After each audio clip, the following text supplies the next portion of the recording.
Đôi khi ta muốn về vùng quê sống cho bình yên, không hơn thua với đời làm chi để thêm ưu phiền.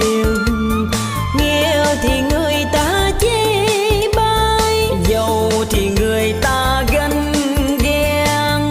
Sống sao cho vừa thôi, sống cho riêng mình, đừng nên sống vì ai. người thì ăn